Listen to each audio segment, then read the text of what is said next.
Sir ಇದೊಂದು ಹಗರಣವೇ ಅಲ್ಲ, ಎಲ್ಲ ದುಡ್ಡು ಕಾಂಗ್ರೆಸ್ ವಾದ ಇರುವಂಥದ್ದು, ಎಲ್ಲ ರಿಕವರಿ ಆಗ್ಬಿಟ್ಟಿದೆ. ಯಾರೊಬ್ಬ ಕತ್ಕೊಂಡೋಗಿರ್ತಾನೆ, ಅವನದು ದುಡ್ಡು ಕಿತ್ಕೊಂಬಂದು ಕೂಡಲೇ ಅವನು ಕಳ್ಳನ್ ಬಿಡೋಕ್ಕಾಗುತ್ತಾ? ಹಂಗೆ ಮುಂದಿನ ಸಭೆಯಲ್ಲಿ ನಡೀತೀವಿ ಗೊತ್ತಿಲ್ಲ ನನಗೆ.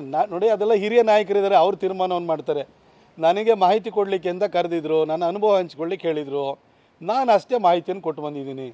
ಸರ್ ಮೈಸೂರು ಚಲೋ, ನಾನು BJP ಒಬ್ಬ ಕಾರ್ಯಕರ್ತನಾಗಿ ನಾನು ಎಲ್ಲ ಕಾರ್ಯಕ್ರಮಕ್ಕೆ ಹೋಗ್ತೀನಿ. ಈಗ ಮೈಸೂರು ಚಲೋ ಪಾದಯಾತ್ರೆನ ನಾನಿರಲಿಲ್ವಾ?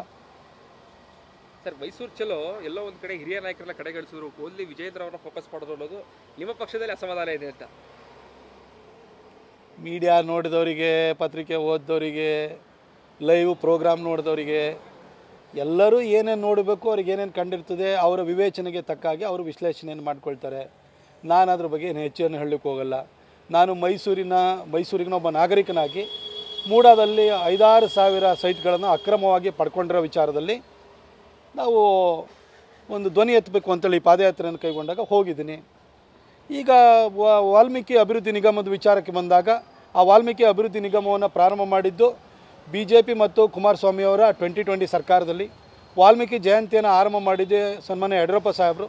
ಆ ವಾಲ್ಮೀಕಿ ಅಭಿವೃದ್ಧಿ ನಿಗಮಕ್ಕೆ ಯಥೇಚ್ಛವಾಗಿ ಅನುದಾನವನ್ನು ಕೊಟ್ಟಿರುವಂಥವ್ರು ನಮ್ಮ ಸರ್ಕಾರ ಇರುವಂಥ ಸಂದರ್ಭದಲ್ಲಿ ನಾವು ಯಾವಾಗಲೂ ಕೂಡ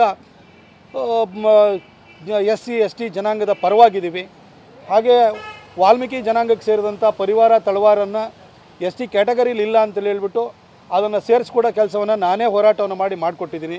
ಹಾಗಾಗಿ ಅವರಿಗೆ ಸೇರಬೇಕಾದಂಥ ಹಣವನ್ನು ಪೋಲ್ ಮಾಡಿರುವಂಥ ವಿಚಾರದಲ್ಲಿ ಈ ಒಂದು ಪಾದಯಾತ್ರೆಯನ್ನು ಆಯೋಜನೆ ಮಾಡಲಿಕ್ಕೆ ಎಲ್ಲರೂ ಹಿರಿಯರು ಯೋಚನೆಯನ್ನು ಮಾಡ್ತಿದ್ದಾರೆ.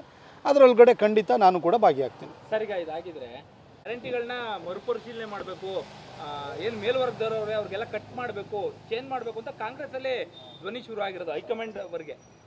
ನನಗೇನು ಬಗ್ಗೆ ಗೊತ್ತಿಲ್ಲ. ನನಗೆ ಅದರದ್ದು ಆಚೆಗೆ ಇವತ್ತಿನ ಈ ವಿಚಾರಕ್ಕೆ ಅಷ್ಟೇ ಸೀಮಿತವಾಗಿ ಹೇಳಲಿಕ್ಕೆ ಬಯಸ್ತೀನಿ.